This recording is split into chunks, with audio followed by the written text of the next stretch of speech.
Hello everyone, my name is Kirby G with Kirby G's Points and Miles, and it's that time of year again where we take a deep dive into what's in my wallet for Q4 of 2025. Now previously, when I first made my channel, one of the first videos I made was a what's in my wallet for Q3 of 2025. Back in that video, I think I was running a little bit more of a complicated setup than I am now, and since I'm working on two welcome offers at the same time, my wallet will be extremely small and extremely tight for this quarter, which is something I'm very excited about. I love running a complex setup, but again, simplicity is easier than complexity inherently. So I'm kind of excited for this upcoming quarter. No beating around the bush. I'm just going to quickly get into what cards I will actually be carrying and using in my wallet. So the first card that I'll be using in my wallet for this quarter is the Bilt Mastercard. As you can see here, I'll put it as close to the screen as I can. It is my card for rent. So my base rent is $23.15 a month. Yes, $2,315 a month. And then most of all my utilities other than electricity and internet are billed through Bilt as well, a month behind. So normally it's about $2,400-ish. And then I also put my first 5 food expenses on the Bilt Mastercard as well. The reason why I do that is that the little cafeteria that my work has, they serve hot food, they serve drinks, they serve, sandwiches and stuff. They luckily have a nice little area of energy drinks, so I'll normally buy a couple of those a week. And again, I'll just put that on my Bilt Mastercard. Codes is 3x. Again, hit my 5 transactions. Never too much in a rush with this card. Again, it gets me an easy 2,500 points every single month. You do that for 3 months. That's one stay at a Hyatt hotel. Again, a lower end one, but it's basically the card that just continually gives me my one night hotel stays before I fly out, or if I'm flying in and need a spot to sleep before I eventually go home. This is what the Bilt Mastercard is for, and because that is how I do a lot of my travel, is I normally need one night somewhere just to make things easier. This card gives me 4 of those at least a year. So as I said, I am working on 2 sign-up bonuses at the same time. So the first one that I am working on is currently the Chase Inc.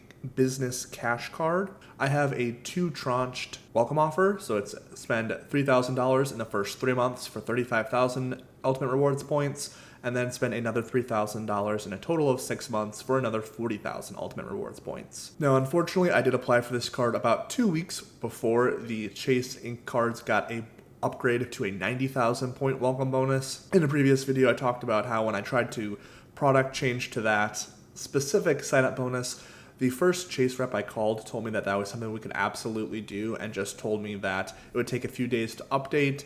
And then a couple days later, I got an email saying, actually, JK, you're not. I'll link that video here in one of the cards up in the upper right corner. It was a little bit annoying, but again, 75,000 UR points versus 90 isn't, it's only 15,000 UR points. So at the end of the day, it's like $150 if I were to cash that out.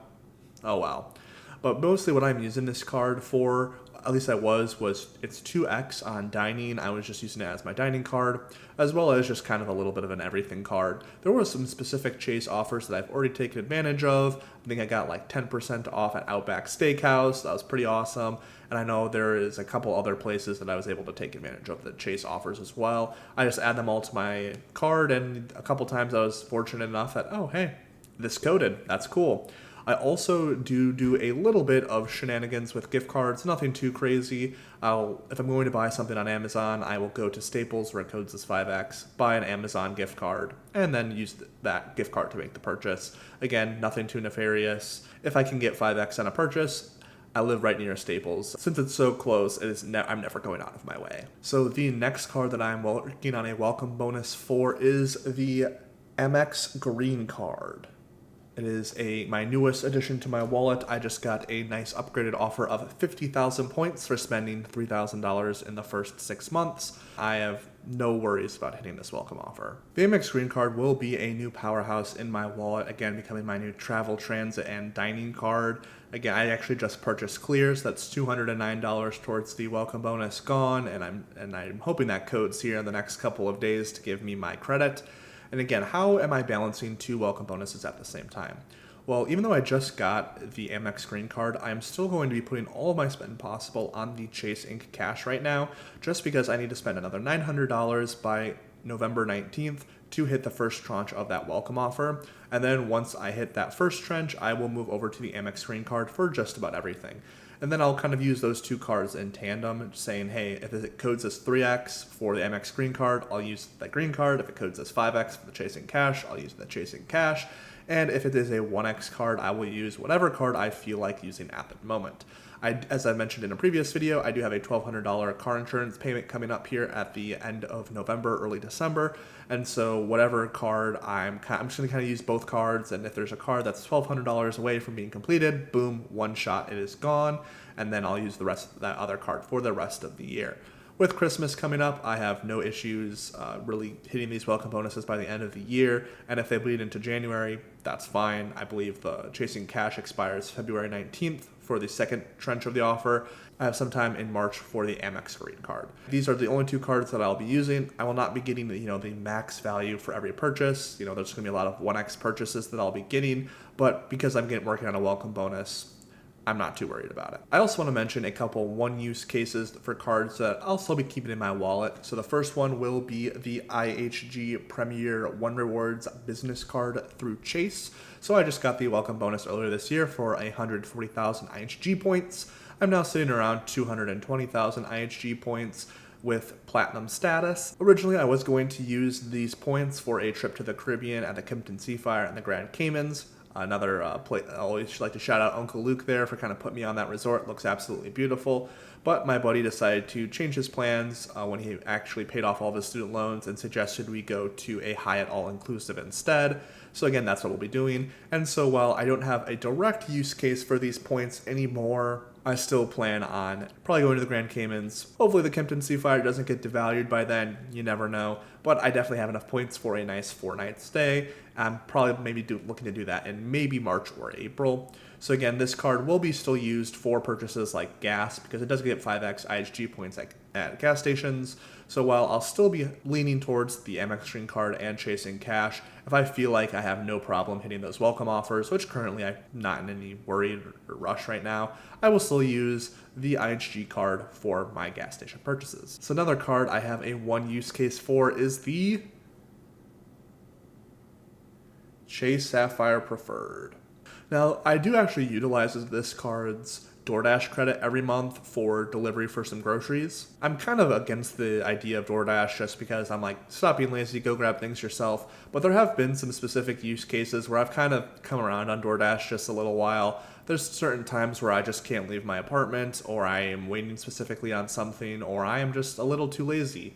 My specific use case, though, is when I go to the store, I get home and realize I forgot something. That is very demoralizing, so I might DoorDash something. With the $10 credit, that basically covers the tip, and if there is any type of service fee, if I don't spend enough to waive the service fee, it basically covers it. While I don't attribute this credit to saving me any money, it is definitely a convenience I will use probably once a month. And then finally, the other card that has a one use case that is currently in my wallet is the Delta Reserve card through Amex. So I use the Delta Reserve once a month for its $10 rideshare benefit. So I'll be using the Delta Reserve card for my first purchase of the month, and then after that I will switch over to the Amex Green card for its 3x on transit services. I also do get a $20 a month Resi credit through this card. Unfortunately, since I moved to California, I really haven't used it. The restaurants seem to be more middle to high end, where I would love more of like a bar and grill where I can get a meal for $20, maybe tip $5, and then, I only spend $5 for that meal. And there hasn't really been any of those use cases near where I live. I won't expose it, but I live in Orange County, and while there are a ton of Resi restaurants, they tend to be on the higher end or middle to high end. And that's just not really how I dine. I'm a very simple man. I like chicken wings. And previously when I lived in Ohio, there was a couple places where I could get wings for $10, get my drink for $4, I'd tip $6, and bam, this credit would be used. Oh well, this credit just not going to get used. Again, maybe there's a specific use case. It comes up. If it does, awesome. If not, I'm not too worried about it. But I am definitely using Uber or Lyft once a month. And I have in October, I have a trip to Minneapolis to go to a Minnesota Golden Gophers football game. I'll be using the Uber credit to get to the airport so I don't have to park there. In November, I will be taking a trip to Cancun, again, starting my journey at John Wayne Airport, so I will be taking an Uber there. And then at the end of December, I will be, again, taking an Uber to John Wayne Airport in Santa Ana, California, to fly home for Christmas back in the Midwest. So again, that credit I know will be used 3 times, again, saving me about $30. So what do you think of my wallet? Are you currently working on a long-term welcome bonus? If you are, put it in the comments what you're working on right now. Definitely makes these videos a little bit easier to make. And if you enjoyed this video or enjoyed any of my other videos, feel free to give it a like, comment, subscribe. I'd love to hit 500 subscribers by the end of the year. And most importantly, have a great rest of your day.